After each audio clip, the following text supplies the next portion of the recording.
ɗo noon hay caali kan ene haandi o wi ɗo Allah jantate eɗo Muhammadu rasulullahi sallllahu alayhi wa sallam ɗo jantate kala ko yooɗi kala ko moƴƴi kala ko tiiɗi ene haani waɗeeɗo alhamdulillahi alhamdulillahi on jaaraama onon wonɓe sababuuji ɓe alhaji Demba Ba alhaji Amadou Niang e wonɓe e wonɓe e wonɓe e wonɓe a waawaa limtude a waawaa limtude kala gonɗo ɗo waɗii heen anniya mum hay so waɗaani heen muɗum won wonɓe ɗo mbaɗii anniyaaji mumen mbaɗii doole mumen yo Allah yoɓɓe moƴƴere ene haani wonde noon omo heewi wiide ɓiɓɓe leydi ko ɓiɓɓe mum wuro ko ɓiɓɓe mum so ɓiɓɓe ɓe mbaawi leydi ndi timma so ɓiɓɓe ɓe mbaawaani leydi ndi hoɗata koye ñaagude ɗum noon alhamdulillah yo en dañ ɓiɓɓe timmuɓe nafooɓe waɗooɓe ko ene nafe gure mumen hay leydi ngootiri ɓuraani keddiini ɗi ko ɓiɓɓe leyɗeele ɗe tan ɓurondirta so a yii so en ummiima eɗen njaha Makka wonaa kaaƴe ɗe ala ma wirto kaaƴe haa heewa a yettotaa ko ɗe kono ɗo annabi sallllahu alayhi wa sallam feeñi ɗon ko barke wonaa annabi gooto kadi feeñi toon kono timmoode nde fuɗɗoode nde ko Muhammadu rasulullahi sallllahu alayhi wa sallam omon toon tan kaaba nen toon dari kaaba kadi ko sirru Allah woni heen hade ma yaade ɗo sirru to ko annabaaɓe tan mahnoo ɗum neɗɗo no maani gonɗinɗo Allah mo Allah suɓi ɓeen mbatnoo golle ɗe woni enen toujours eɗen ndewa heen eɗen njaha wonti farilla e dow men madinatul munawwara wonaa leydi ndi alaa ko qabri muhammadin sallllahu alayhi wa sallam alhamdulillahi eɗen ɗaɓɓiro eɗen njaha halwar ɓuraani ɓuri ɗe ko cheikh oumar tan so yii eɗen ngara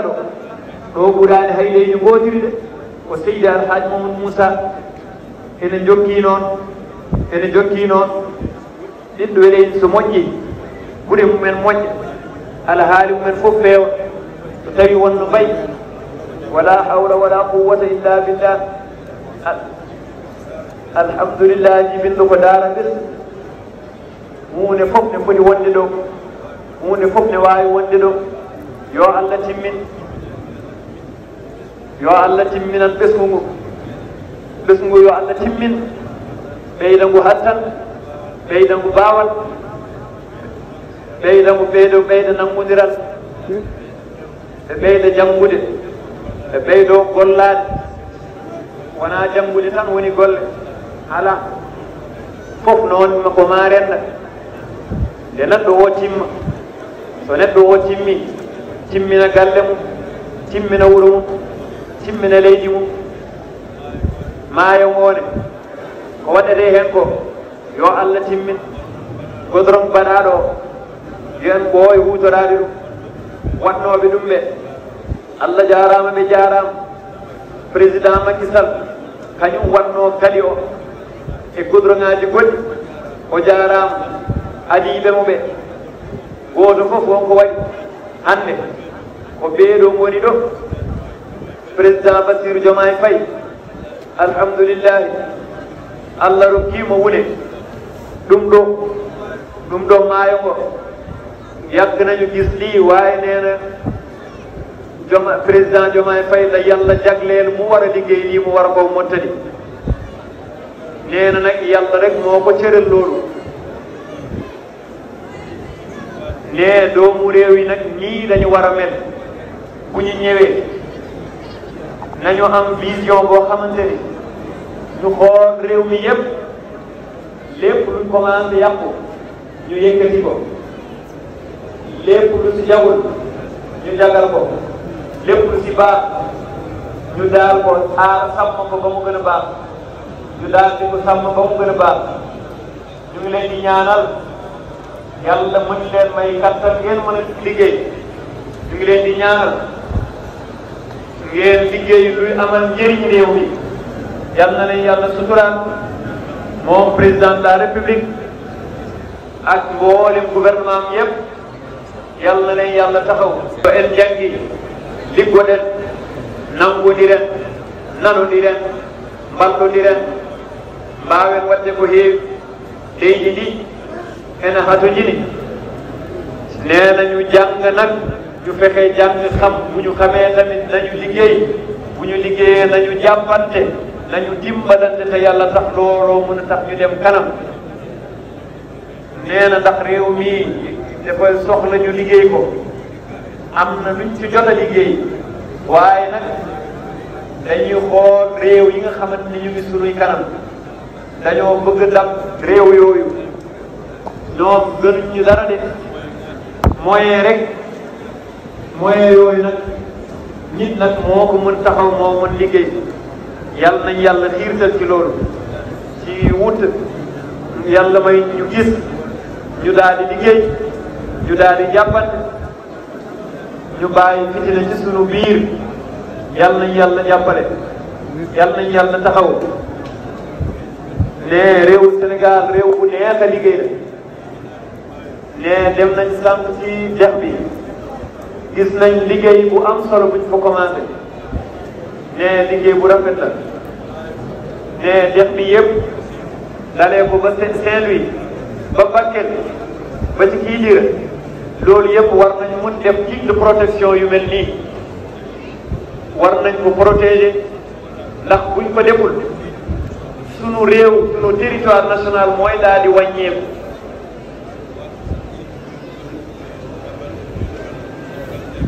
ndax boo xoolee feeg ñett fukki at wala ñeent fukki at yu weesu lu tolloog fukki mètre wala ñaar fukki mètre dugg na ci dex bi dem na ne daanaka dëkk bi dem am na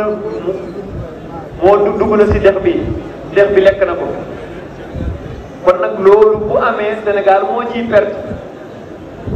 alhamdulillah am nañu ay militaires yu xarañ ñi nga xamante ni am na ay génie civil génie militaire ay ingénieur yal na leen yàlla taxaw ba ñu taxaw dex bi ñu aar sunu am nañu ay ingénieur agronome ñooñu tamit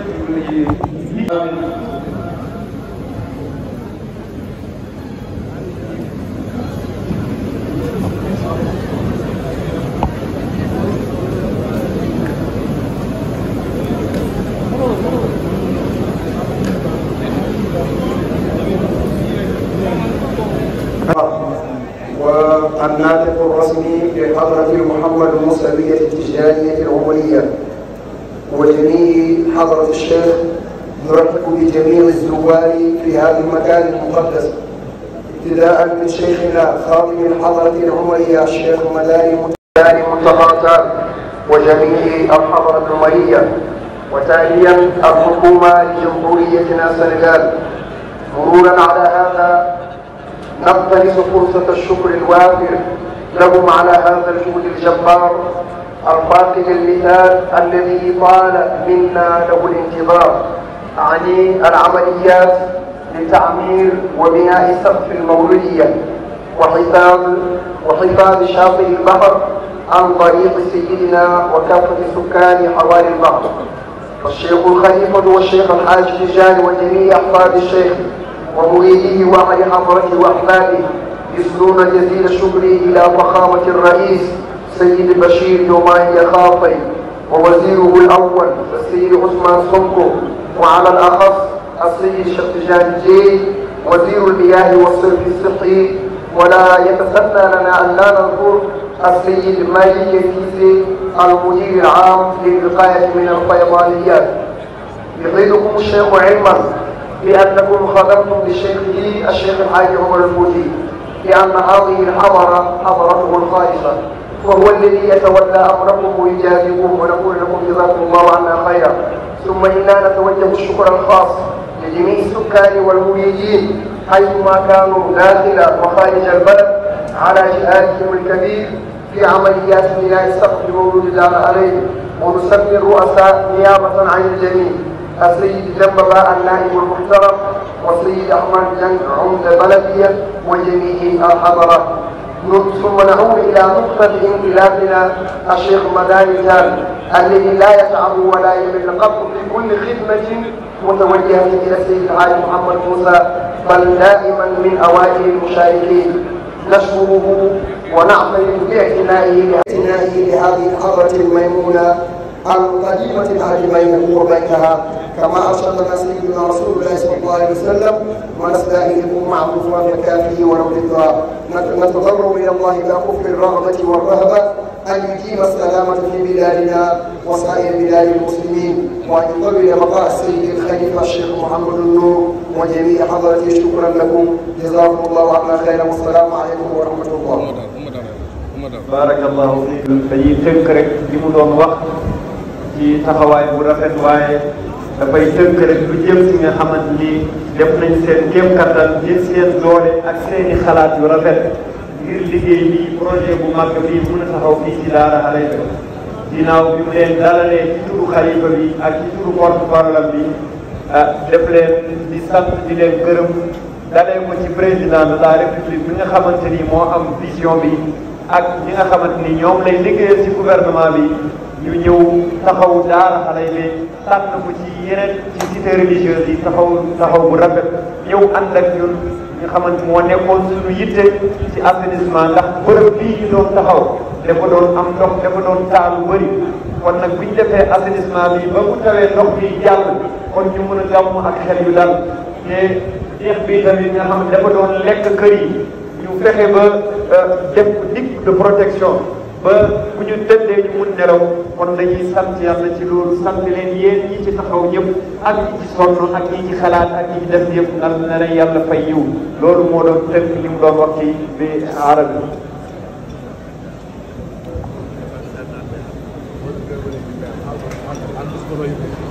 dañuy jox monsieur le maire Amadou Niang mu def moo la bienvenue. Mountaga Tall et le Khalif Thierno Nour Aladji Mamadou Moussa Ly, en la présence de l'ensemble des khalifs du Fouta, à commencer par Thierno Yaya Ba ici présent, Thierno Mamadou Adama ici présent, Thierno Mountaga Tall ici présent, et les autres.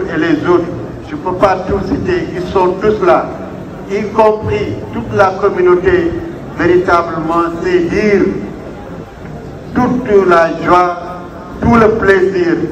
qu'ils ont pour remercier l'État du Sénégal, à commencer par le président Ousmane Sonko, le président Bassirou Diomaye Faye, le premier ministre Ousmane Sonko, le ministre Cheikh Tidiane Dièye et l'ensemble des équipes, et le génie militaire avec le colonel Faye qui a séjourné ici à Daara Halaybe durant plus de 5 jours, voire une semaine. Le capitaine Faye, les lieutenants John Faye, Seth et l'ensemble de leur équipe. L'armée sénégalaise avec plus de 100 éléments qui sont là depuis plus de 100 jours à œuvrer pour le bien-être de la population, pour les endiguements, pour l'assainissement, pour le pavage, pour les travaux de l'esplanade du Gamou de Daara Halaybe. Véritablement, c'est un plaisir. Je ne peux pas dire plus que le Khalif Thierno Madani a déjà dit. Je ne peux pas dire plus que le porte-parole du Khalif Thierno Aladji Tidiane, Aladji Mamadou Moussa Ly, a déjà dit par rapport à vous, par rapport à nous. C'est remercier également toute la communauté de la Khadria de Thierno Aladji Mamadou Moussa Ly, de Cheikh Omar, de Thierno Madani, donc qui a œuvré dans un élan communautaire pour réaliser les hangars accompagnés par le gouvernement dans les grosses œuvres, dans les grosses structures. ensemble, mais également surtout de l'assainissement et des travaux de l'aménagement de l'esplanade. Il a envoyé son directeur qui est venu avec une équipe faire l'état des lieux. Le directeur est venu avec le génie militaire. Et depuis ce jour-là, ça fait plus de 4 mois, les travaux ont commencé et ne se sont pas arrêtés. Des travaux d'une envergure aussi immense qui ont commencé au mois de mars, alors que tous les budgets étaient déjà bouclés, tous les budgets étaient déjà orientés. Cela veut dire que c'est une volonté de l'État du Sénégal que de faire et accompagner le Fouta, accompagner Dara Halede, accompagner la communauté Boula et accompagner les khalifs qui sont là, Tierno Madani Muntaga Dial, Tierno Nouro Alaji Moussa. Le khalif vient de dire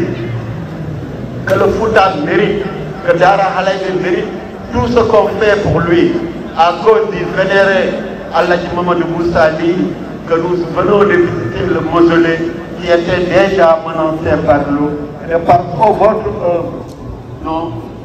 il vient d'être sécurisé. Donc, par l'œuvre et le travail du Saint-Homme Alaji Mamadou Moussa Li, on sait que les choses ne font que commencer. Il y a des choses qui vont arriver. Il y en a d'autres qui vont pas. Yamba, véritablement, c'est son jour de gloire. Puisque prendre cette initiative aussi heureuse, mais un défi aussi grand, en un laps de temps aussi court, pour dire au Khalif qu'on va le faire, on peut le faire, relever le défi, yes we can. Il a dit yes we can, Yamba, yes we can, et tu as eu raison. L'État nous a accompagnés, ce n'était pas évident, et tout cela a été fait. Mais on ne peut pas remercier tous ces gens-là sans pour autant remercier la commune de Lolil, dont les adjoints sont là, présents. L'adjoint Omar Diaïstal, l'adjoint Papagnas, l'adjoint Kadiatasek et tous les conseillers. Parce que la commune de Lolil a accompagné l'élan du gouvernement, l'élan de la communauté par le puissement de la Banque mondiale en reversant dans les travaux d'assainissement au montant de 100 millions. Et en même temps, le Khalif l'a dit, procéder aux travaux d'endiguement de l'ensemble de la zone. Donc pour Sinthiou, pour Ndambos, pour Pategalo et pour Wawa, donc la commune a engagé plus de 280 millions de francs CFA pour des travaux similaires dans ces différents villages. Donc nous disons merci, merci à l'État du Sénégal, merci au ministre, merci au Khalif. Vraiment, Monsieur le directeur de la DGPI, Madické Cissé, Monsieur le préfet du département de Podor, Monsieur le sous-préfet de l'arrondissement de Gamadi Saré, l'honorable député Moussa Sam, Monsieur le maire de la commune de Lolil, Amadou Niang, mon frère, Madame et Monsieur les chefs des services départementaux de Podor, Monsieur le directeur général de la société Structure Acier et Services, Monsieur le serviteur de la communauté oumarienne, Monsieur le Khalif de la famille El Hadj Mamadou Moussa Li, mon père, mon oncle, mon ami, je veux citer ici le Khalif Thierno Yaya Ba. Chers dignitaires religieux, Madame, Messieurs les représentants des organes de presse, honorables invités, chers frères et sœurs de l'islam, aujourd'hui est un grand jour béni pour Dara Halede.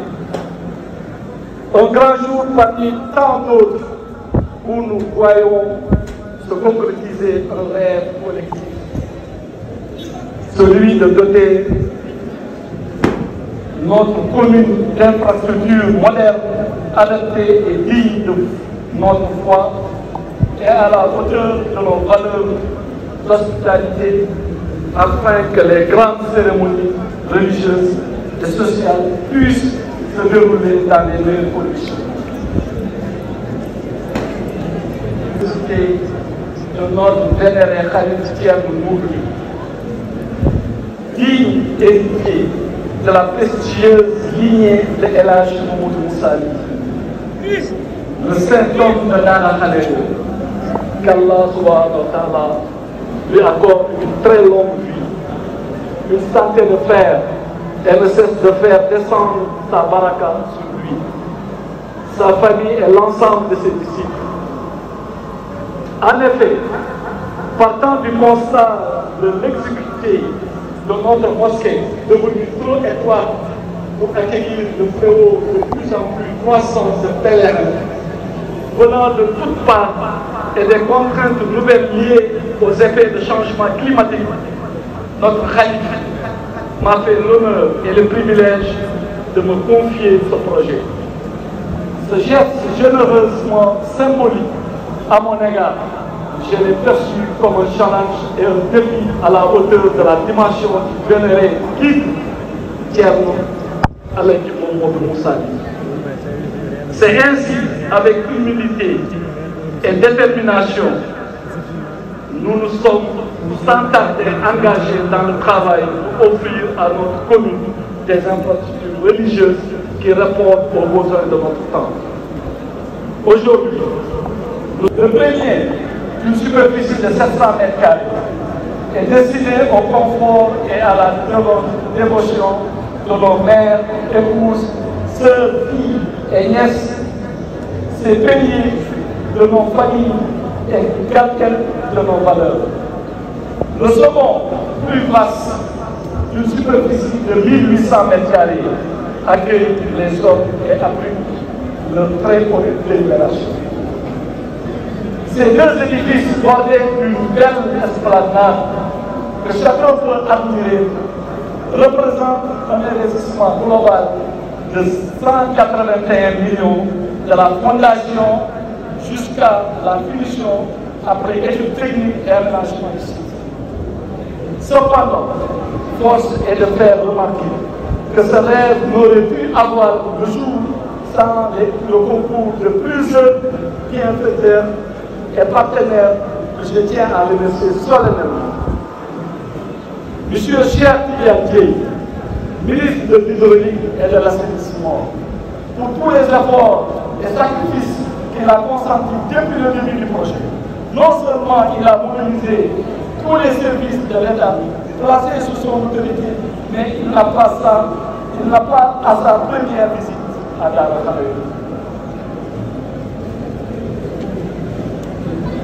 Pour apprécier de visu le travail qui se fait sur le terrain. Dans la même foulée, son collaborateur, M. Madik Cissé, un directeur exemplaire qui a coordonné les travaux d'assainissement, de remblaiement et de réalisation mécanique. Le maire de la commune de Dodel, M. Amadou Ibrahim Niang, mon jumeau et frère, pour ses conseils avisés, ses orientations, ainsi que sa présence à nos côtés pour l'avancement du projet. Il l'a ménagé autonome en ayant parfaite implication à sa qualité de maire durant tout le processus. Avant, avec son collaborateur M. Thierno Oumar Foutiou Sall, ils ont assuré le rôle de trait d'union entre la mairie de Dodé, le ministère de l'Hydraulique et de l'Assainissement et nous-mêmes. Le sous-préfet, pour la qualité de sa coordination administrative du projet depuis le début des opérations. Le génie militaire, qui mérite un hommage appuyé pour avoir accompli jour et nuit un travail remarquable de pavage, d'empiquement et de terrassement, protégeant ainsi notre plateforme contre les risques d'inondation. La SAED, qui à travers la société Diamatec, a mis à la disposition du projet des engins et des matériaux. Thierno Madaye Tall, grand serviteur de la famille oumarienne, qui, il faut le rappeler, a été le premier contributeur de ce projet en offrant une enveloppe de 5 millions. Permettez-moi de profiter de cette occasion pour faire une confidence. Quand j'ai décidé de créer ma société en 2004, c'est Thierno Madane lui-même qui a donné le nom de Sahel Bash, en souvenir de Nioro du Sahel, qu'Allah subhanahu wa ta'ala accorde longévité, santé et plénitude. Le Khalif Thierno Nour, lui, pour sa vision pertinente, le choix qu'il a porté sur ma modification pour réaliser l'ouvrage, ainsi que ses prières précieuses qui nous ont jamais été de beaucoup. J'en profite pour remercier son fils Elhadji Tidiane, qui, avec une discrétion remarquable, a, en sa qualité de coordinateur, assuré efficacement la coordination de toutes les étapes de ce travail. Monsieur Khaled Chaber, de la société Acier et Services, qui non seulement nous a vendu au prix du Sud les matériaux et matériels de construction, mais a aussi apporté une contribution financière à hauteur de 12 millions. Il a, durant une bonne partie des travaux, mobilisé ses équipes sur le terrain. Déjà depuis des décennies, ces actions sociales sont notoires dans la Oumma et sous mon aide. Je me rappelle encore que durant notre tendre enfance, elle n'a jamais manqué de nous faire protéger des Dara à l'occasion des moules et des autres rassemblements religieux. À son endroit, je prie humblement le Khalif de formuler des prières spéciales pour qu'Allah lui prête longue vie et la gratitude d'une santé de fer. Je ne pourrais terminer mes propos sans remercier toute ma famille, plus particulièrement mon grand frère Al-Safa, pour sa présence, mon épouse Madame Ba, qui n'a jamais cessé de me propulser et de m'inspirer à faire de bien avec sa piété naturelle. Elle nourrit beaucoup d'ambition pour tout ce qui touche au projet religieux. Qu'il bénisse notre Khalif, qu'il bénisse tous ceux qui ont contribué de près ou de loin à ce projet. Vive Dara Halédé, vive le Khalif, vive la population. Je vous remercie de votre aimable attention. Merci. Voilà, kadi ko e place muɗum sabu ɗo khalifa gonɗo ɗo alhaji mouhamadou moussa ali rahmatullahi aleyh kanko caggal cheikh oumar radiallahu anhu kanko woni cheikh oumar immo ɗiɗaɓo kanko woni cheikh oumar ɗiɗaɓo o wi hilifaɓe tijani en kon ɓe fof e nder sénégal fofof nde irri kanko woni cheikh oumar ɗum noon so en mbaɗi ɗum on mbaɗani ɗum mbaɗan ɗum ko fuuta fof mbaɗan ɗum ko tijani fof mbaɗan ɗum ko moƴƴuɓe fof yo allah yoɓ moƴƴere allah jarama on jarama اللهم صل على سيدنا محمد ويشار يحيى الله جارام أجارام كمبري لبني فروني كاي ترى مالك بنو وجه جدي جانا نقول ترى لي مو يدري دار عليه ما هو نقول لي أنا كل حال كذا لينو لون مو يوارنه بريد ما نتا جو مو يبيه بانكينا بمودي SDG ci délégation bi nag maa ngi ànd ak le sous-préfet de Gama Sarr moom fii yaakaar naa ne kooku kenn ku présenté ndax moom moo nekk sous-préfet loolu ba léegi ñu ngi taxaw te ñu ko doon tuuti bëccëg maa ngi bëgg occasion bi moom aussi monsieur le préfet loolu ñu gën a sant délégation bi nag maa ngi ànd ak ay chef service capitaine Diouf gendarmerie ñoo fii maa ngi ànd ak Serigne Modou Diouf chef service commerce maa ngi ànd ak le secrétaire général du conseil départemental Abdou Aziz Diagne maa xaw ma jaaxal tuuti tey di may nopp xale généraux yi loolu moo tax Sénégal heure bu ziar am heure bu programme dina am état day jël ay motaram sëkk loolu mooy waral jël CNG loolu moo waral jël CNG pour ñu xool askan bi ziar bi wala gam yi yan ànd mu koy def jafe-jafe yi état mu indi ay saafara te boo ko léegi nguur bees mi ngi taxaw gis nañ à travers la télé à travers les médias télé yi président islam suñu fondement suñu fondation mooy diine islam te wax dëgg yàlla félicité ñun bu ñuy ñëw muy xale yi muy sëriñ yi muy taalibe yi yéen a ngi jàng alxuraan yéen a ngi ñaanal réew mi donc invité ba tax na programme boo leen jàpp état day xaar tam tubay gunge leen. le président de la République ngeen ñaanal son père et l'ensemble de son gouvernement ndax réussite président suñu réussite donc war nañu ko ñaanal ñu ñaanal xale yi ndax c'est eux qui sont l'avenir du Sénégal xale yi bu ñu amee liggéey ñaanal leen xale yi am xam-xam ñaanal xale yi am liggéey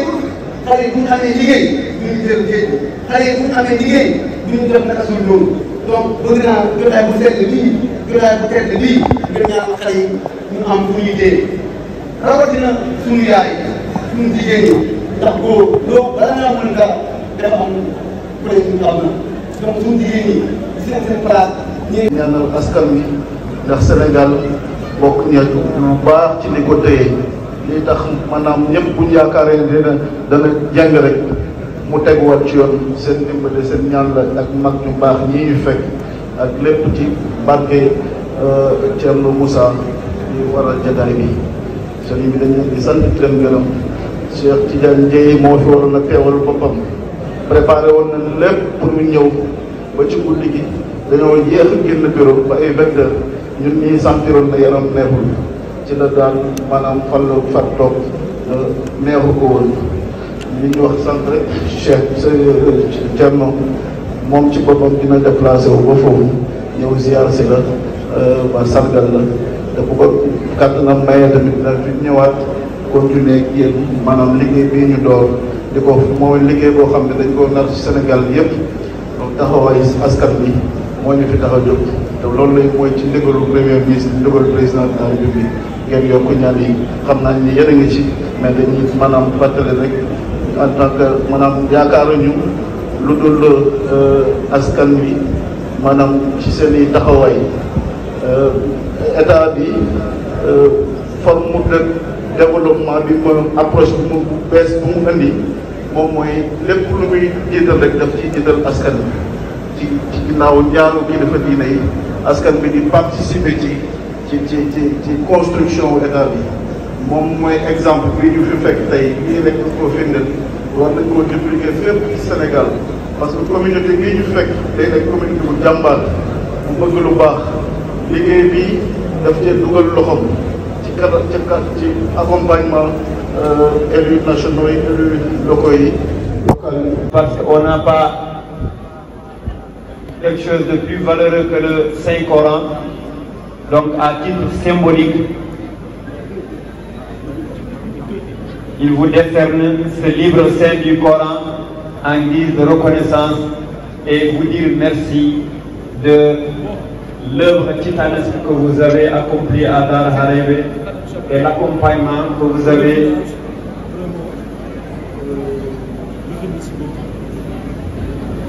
à notre frère Khaled Chabat qui a toujours œuvré dans le social. Il y a c'est le livre saint du Coran, plus un livre qui retrace la vie et l'œuvre du saint Khalif, du saint vénéré Cheikh El-Hajj Mohamed Moussa Ali, plus un diplôme de reconnaissance signé par le Khalif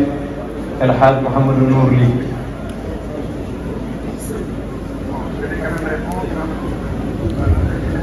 Oui, omo rutta teddungal wona ko haali ruttude en teddungal. maa ngi leen di gërëm yéen ñëpp ci seen tur ak seen sant. omon doon omo yetta en gooto fof inde mum e yettode mum. monsieur Khaled Chabat moom moo fi yónni pour me représenter ko parce que dafa am empêchement de dernière minute benn waajuram dafa xaw a feebar moom moo yónni ma à sa place. vraiment xam naa que monsieur Chabat ci social Demba Ba xam na ko man ñoom laa fekk ñoom ñaar ñuy liggéey ma ñëw liggéey ak ñoom tey bu ma gisee monsieur Chabat lépp lu muy def fi la ñu juddoo fi la ñu yaroo moom Tëngéej la juddu man Louga laa juddu mais c'est vrai que on est du pays comme dañoo weex rek mais on est aussi sénégalais on est des Sénégalais blancs, quoi. Comme on dit parfois, on est des nègres blancs. Voilà, bon. Je pense que Sénégal, pour mu jëm ci kanam, il faut que ñëpp ñuy liggéey ñu penser que askan bi tamit il faut que ñu koy dimbali dans certaines actions et c'est très important. Moi, c'est la deuxième fois que je viens ici. Je suis venu ici dans le passé. C'était une occasion pour connaître ici. Merci. Et je suis à la retraite de le reprendre.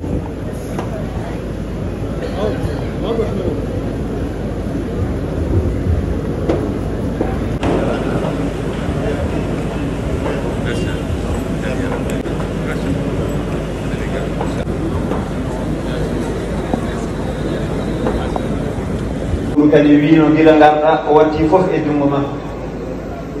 minen min ngala ɗo konngol hande min ngala ɗo duwaw fofof ko an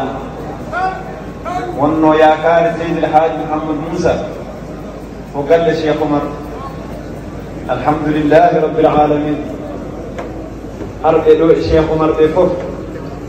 hande ko an woni mawɗo makko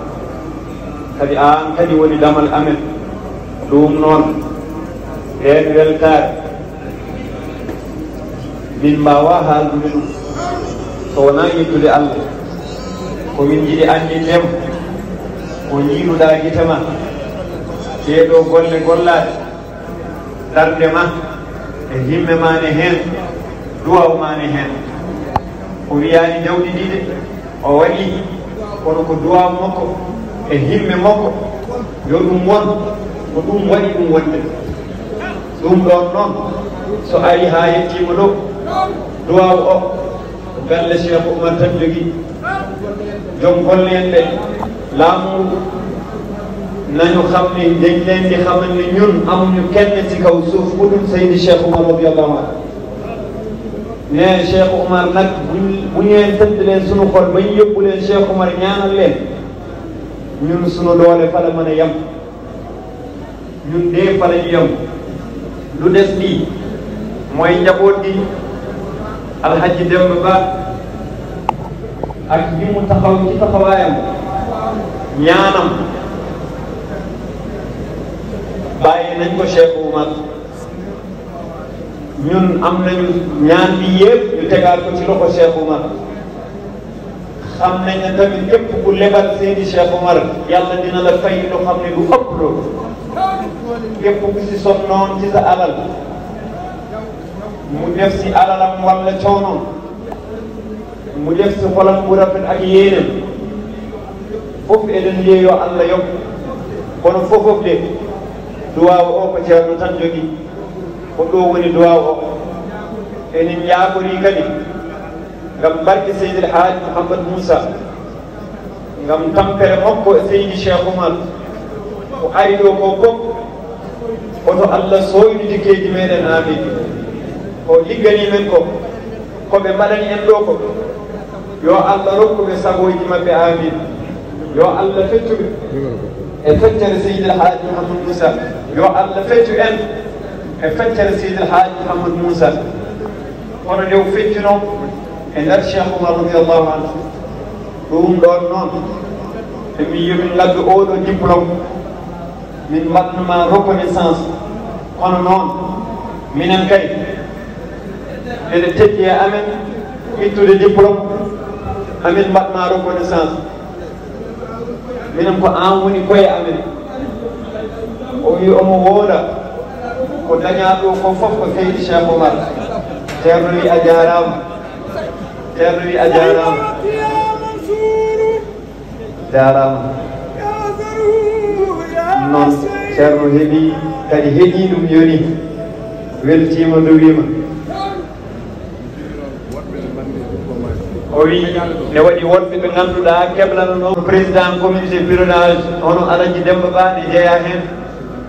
monsieur le maire Amadou Niang ne jeeya heen direction génie militaire nani heen dental Souskat Nouakchott marraine dental ngal Hadja Aissata Rako Tall ɓen fof diplôme aji mumen nan ɗo e doyen Cheikh Tidiane Sall e Cheikh Oumar Sall kamɓe fof ɓe mbaɗanama kono jonde nde waɗi ɓe mbawa tottudeɓe ma en tottuɓe so jonde nde gasi inchallah ko woni ɗo ko fof ko ɓesgu makko kanko ne goƴe makko ko weltinde ɓesgu makko kala ɗo nodda minen e wonɓe sukaɓe ɗum min teeɗi e makko ceerno ahmad nadir radiallahu anhu mbimo o wi saɗa yiɗi yiide Cheikh Oumar ƴeew ceerno madani won seedeji nan ɗo ɗum tan ko yinno ɓeydude hen ceerno konngol arti e man yo allah rewnan en ɗum e junngo Cheikh Oumar radiallahu anhu sabu ko e juuɗe Cheikh Oumar keɓirten yo taw kala ko eɗen daña koye juuɗe Cheikh Oumar keɓirten o wi heƴay men feewa e men allahumma salli ala sayyidina Muhammad o wi wuro ngo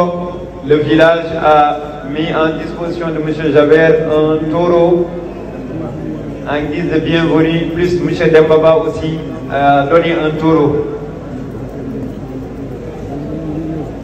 Oui, Thierno Hadi, yo totum, Thierno Hadi, Amadou Madani, Amadou Niang.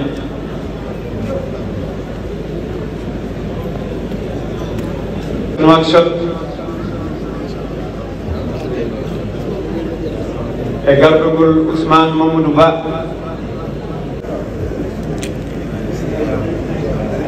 Ceerno Mouhammad Adama Gaye yo rokkanmo Cheikh Tidiane Sall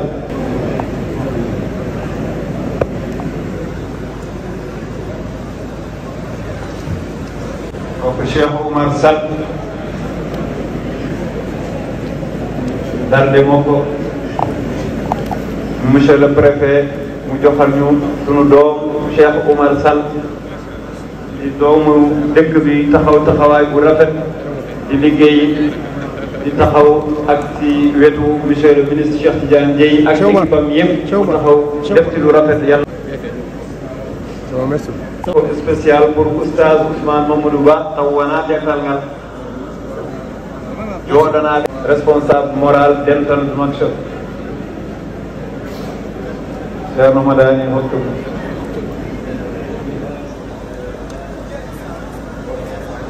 o diplôme ko marraine ñalawma o on Hadja Aissata Rabo Tall kanko woni marraine daa'iraji suska fedde rewɓe Dakar fof kanko woni mawɗo o wi oɗo diplôme fawama e junngo ceerno Habib Muntaka fawa e junngo makko arino ɗo soleil national ñëwon nan fii ci daara def investigation ci sunu kilifa Seydi El Hadji Mouhamadou Moussa ak premier xalifam ñu génnee journal ci gàmmu bi à la une ñu def si xalif général ci Chania Cheikh Mouhamed Babacar Mansour ak Serigne Abdoul Aziz def ci sunu xalif sunu défunt xalif Thierno Hamidou Ly ñu ngi remercier bu baax directeur général Le Soleil ak monsieur Ibrahima Khalil Ndiaye journaliste bi nga xamante moo ñëwoon fii ci Daara Alayna mu yen ndokku Thierno Mountakha Ly duwoo xat moo بسم الله الرحمن الرحيم الحمد لله رب العالمين الرحمن الرحيم مالك يوم الدين إياك نعبد وإياك نستعين اهدنا الصراط المستقيم صراط الذين أنعمت عليهم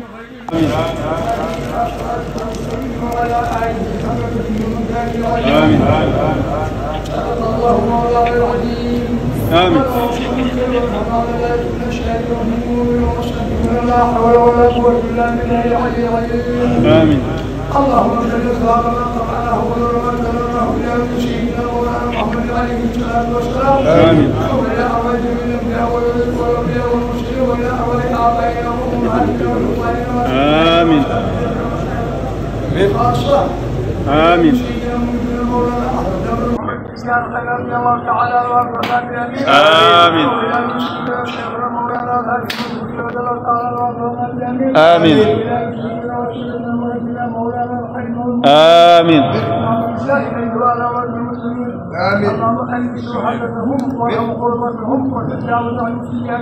آمين